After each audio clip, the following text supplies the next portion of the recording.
see, I'm the first act up tonight, so if everything goes wrong, I think like a dwarf in a bukkake party, I'm just going to take it on the chin. I was a bit nervous about coming out on stage tonight, so I've got a stalker. Just hopefully you can't see it in these jeans. my girlfriend, right, she's lovely, right, but she's thick as mince, right? She's lovely, but she can't do anything right. She took up knitting recently, and last week she made me a lovely V-neck pair of socks. She likes to spend money on clothes, and she spent £100 on a new t-shirt the other day. And I looked at it and it was, well, I wouldn't have spent £100 on a t-shirt. When I saw it had in capital letters, had D and G on the front, I thought, well, I suppose that's fair enough, because one of her tits is bigger than the other.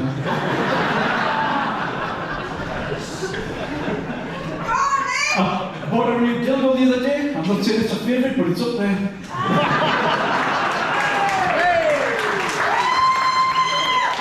And you know, when your partners, you all have pet names for each other, she calls you a sex machine. It's not the word she used, she said I was a fucking tool, but I think it's the same thing. I remember our first date well. We went to this expensive restaurant. And when the bill came, she said, I'll get this. I said, no. She says, no, I'll get this. She says, I've got a good job. I says, I'm well paid. And she says, I want this relationship to be 50-50, and I want to set the standards and go forward. Well, that touched me, that did, ladies and gentlemen, it did. And I looked at her in the eye and I thought to myself, and I just knew there and then, I wish I'd ordered a fucking lobster. Hey, honestly. I was brought up in a very poor family. I had no money growing up. In fact, we were so poor, on Christmas Eve when we went to bed, my dad would close all the doors just so I had something to open on Christmas morning. I told my boss I was leaving yesterday and I'd bought a theatre. He says, are you having me on? I said, well, you have to audition, I can't promise anything.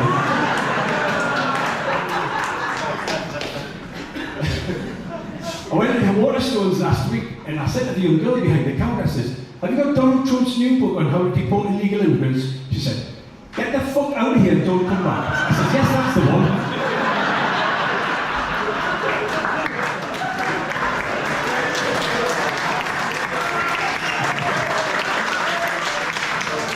You're a cracking audience, I wish I had a better act. So,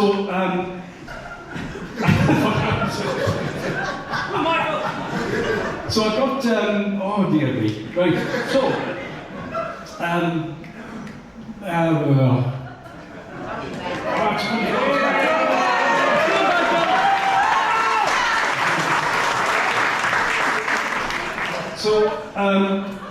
I went to, sorry, no, I've got a girlfriend, an ex-girlfriend of mine, and well, there's been plenty, yes, you're right there, and when I first met her, I thought she was going to be the one. But then I went through her drawers and I found a police uniform, I found a French maid's outfit, and a nurse's outfit.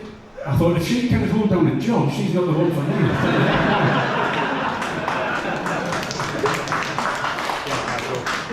I went for my first prostate exam yesterday, and I said to I was a bit concerned actually because I said to the doctor, I said, Doctor, where do you want us to put my underpants? He said, over there next to mine.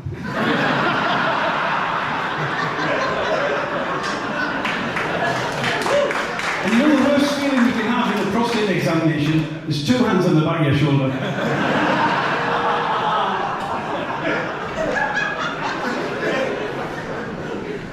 Hey, you're a cracking audience, honestly. So, when do you remember when you were younger and you could say certain things and you can't say them now, or things have a different meaning? When I was younger, if you're sat in the house and somebody says, Mike, when you go and turn the tranny on, you just go and turn the radio on. If somebody said that now, you'd have to go and wang off your Auntie Jeff.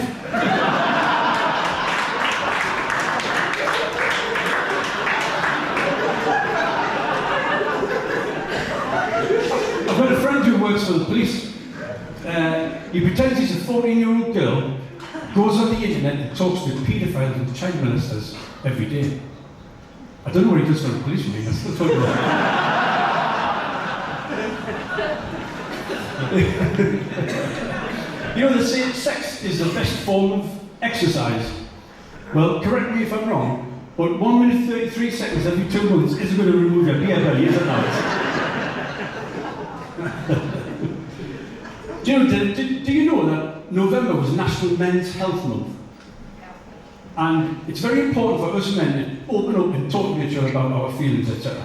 But there's still one taboo subject men refuse to talk about, and that's premature ejaculation. Right? Now, there's been some studies recently, 2 studies, one of which says 30% of men have suffered from it, and one says 75% of men have suffered from it. Well, by my reckoning, that's a good thing.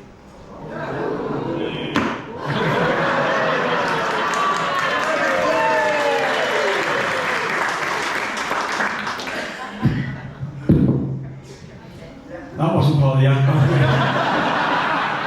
Are you all reckoning? Yes, exactly. So, by my reckoning, that's 105% of you men have all suffered from premature ejaculation. Right? Now, that includes you, mate. Don't you go shaking your head at me. It's all happened to us all.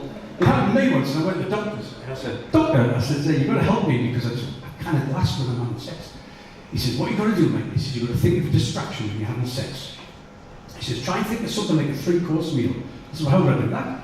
He said, well, think of the foreplay as your starter. You're just getting warmed up, you're just getting excited, you know, anticipation for the evening.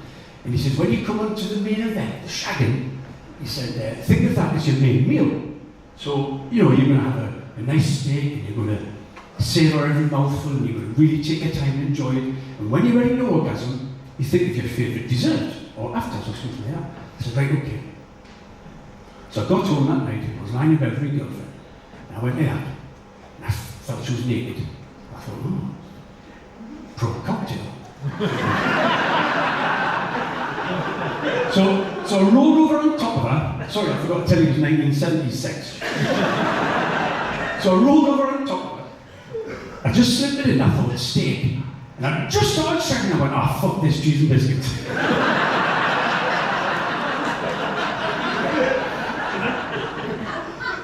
There's this fella called John, right?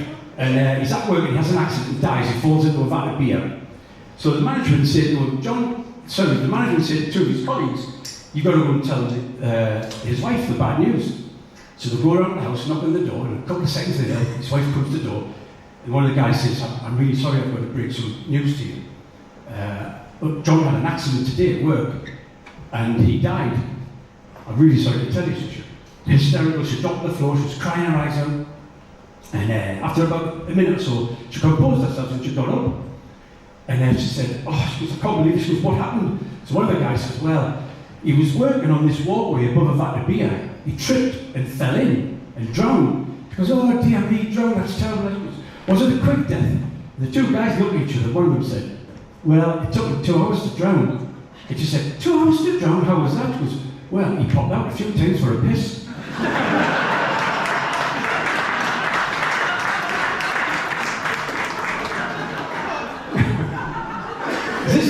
This guy called Simon, right? And he goes on Scars on the Rise. And Matthew Kelly says to him, Simon, you've got an interesting story to tell the audience tonight, haven't you? He says, yes, I have. He says, I was in a car accident with my uncle, and I ended up in hospital in a coma. And when I came to, the doctor said to us, oh, I've got some good news and bad news. I said, oh, what's the bad news? He says, well, unfortunately, your uncle died, and we had to amputate your legs. He says, fucking, he says, what's the good news? He said, well, the good news is your uncle's legs were exactly the same size as yours, so we've transplanted them onto you, and you're going to make a full recovery. He says, oh, Matthew Kelly said, that's a really interesting story. Do you want to tell the audience who you're going to be tonight? He said, tonight, Matthew, I'm going to be Simon and half uncle. Hold on.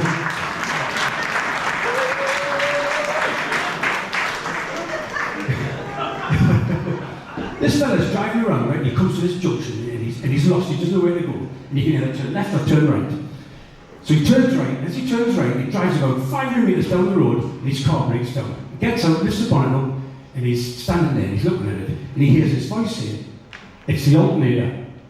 He looks, nobody there, just this field and a horse in the field.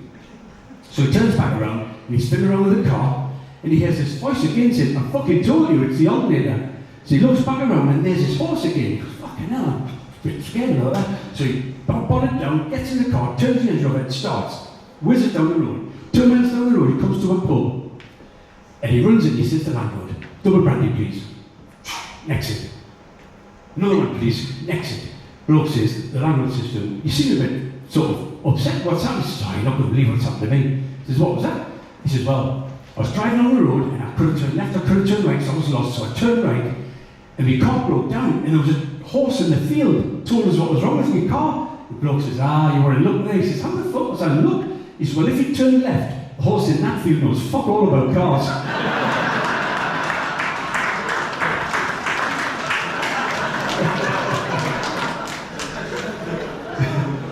This bloke walks into a pub, right? And he says to the landlord, he says, can I have a pint of pitter and a laugh of Harger? The bloke says, you what? He says, can I have a pint of pitter and a laugh of Harger? The bloke says, are you taking a piss out of me? He says, no, why? He says, well, you just asked for a pint of pitter and a laugh of Harger. He says, I'm sorry, mate. He says, sometimes I get my words mixed up and sometimes I say things I don't mean, or sometimes things just come out wrong and I'm really sorry, I didn't mean any offence by it. He says, don't worry about it, mate. He says, I have the same problem myself. I say things I shouldn't say. And he says, it's all right. He says, in fact, I came out with a pearl this morning. He says, what was that? He says, I came down for breakfast this morning and the wife was in the kitchen and I was thinking I wanted to ask her for sausage, bacon and eggs, and that's what I was thinking. But instead I went over and I went, you ruined my life, you big fat ugly bastard.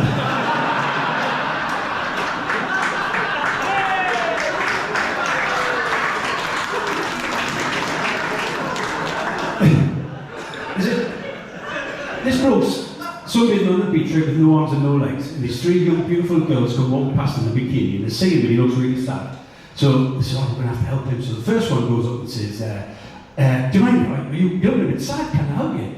He says, to be honest, yes, I wouldn't mind. He says, I've never been kissed.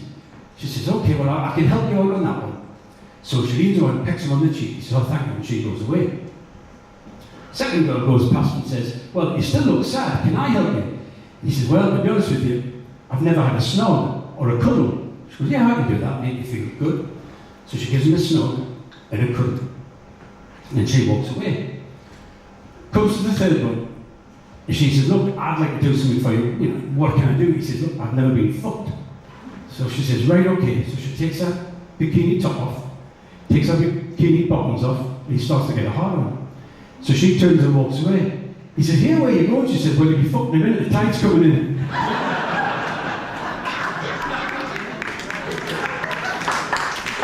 Ladies and gentlemen, thank you very much for this.